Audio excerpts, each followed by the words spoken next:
All right, Reza, Shahs is back. Oh my God. And after how last season ended, I was like, can this show even come back? I am done! I am done! I am done! There is no more necessary conversation! Oh my God.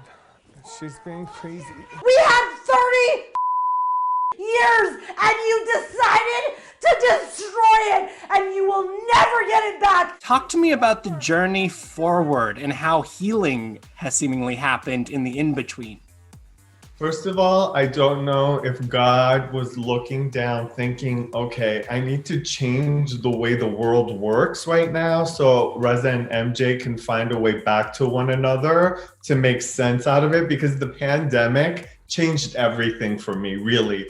MJ did extend the most beautiful olive branch out to me after the reunion, and I'm so grateful because I was able to see her, value and not see what had happened and really kind of, for me, forgive and want better. So the pandemic put things into perspective for you, and then she made the first move to try and repair things. Absolutely. Immediately after the reunion, I went to see her and we sat in the grass in her neighborhood and we just reconnected. I really, after what you said, it was so horrendous and I wanted to clean up as much of it as I could. Honestly, it was like, why are you reacting?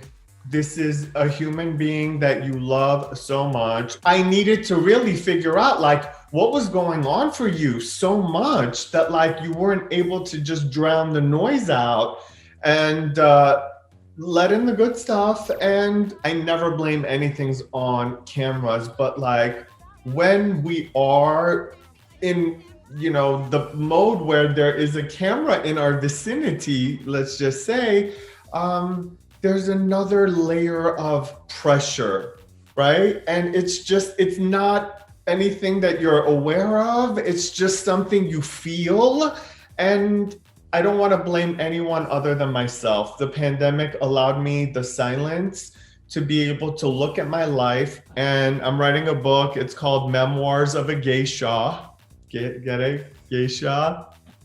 So here I am, Bryce, writing down all this stuff about my life. And I'm finding that MJ was a part of so much of it. And to be able to honor the good things, you have to somehow reconcile the devastation. I have regret. I have perspective now. You mentioned regret. I have to imagine you regret the pool party, the comments made at the pool party. You have teleportation! Your uterus exploded because you have teleportation! What the are you doing? Put water in my face. Bro! Get out of here. Obviously, nothing but regret. What was the conversation like? What was the apology like, I guess? Because it has to be an apology. It wasn't just one apology, because it's a lot of pain. So it was apologizing over time, letting time pass, and there was goodwill, and there would be a flare up, and another apology might have been required. And it was a lot of kind of establishing boundaries and more trust and more goodwill. And it's been slow. It's not anywhere like it was before, and it's not perfect. But I have to tell you, from where we were to where we are now, oh my God, I have so much gratitude. I want to kind of tie up the MJ of it all. Tied in there is, of course, Tommy and the Tommy situation. And from the first looks we've seen of the season, he is still not in a place that he is willing to forgive you. He's a malignant tumor of a human. When I hear it, it makes me think he's still angry. That means there's pain still. And he has different priorities, Bryce. He has a child, right? I don't have that. So I don't want to say that he should be where I'm at. No.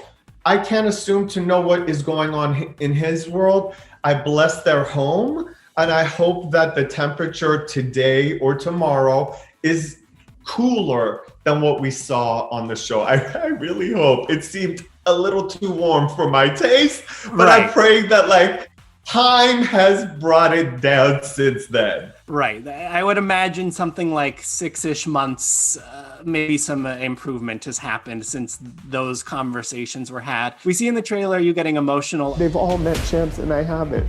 Have you had that chance at this point? So I don't want to give the delicious, like, you know, scoops that you guys are going to get to see during the season away. But I have to tell you, he's fantastically gorgeous. He's so delicious. He looks like a mini MJ. So you're going to have to watch the season.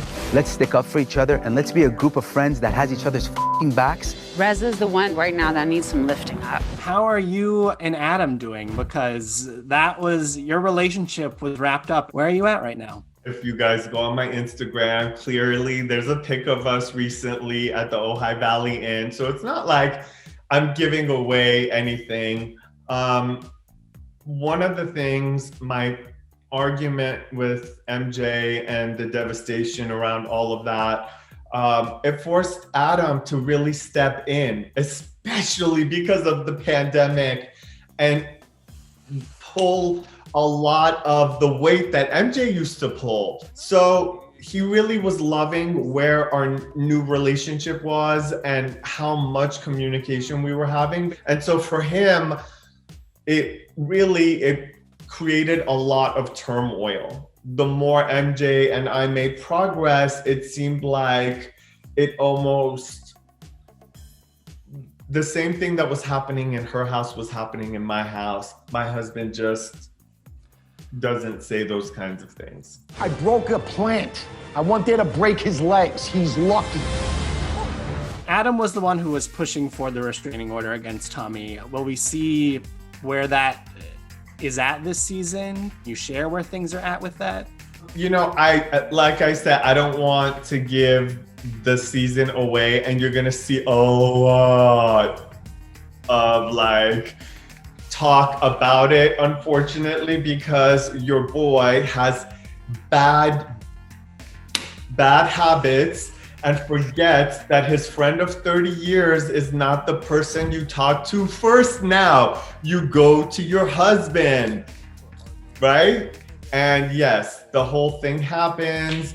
And the one thing I can say is I'm about being accountable.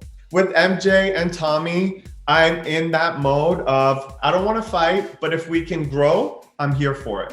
Okay, we're in for a ride, it seems. Oh, last thing, one word. What's your word to describe season 9? Brilliant. It's my favorite season so far. It's lit.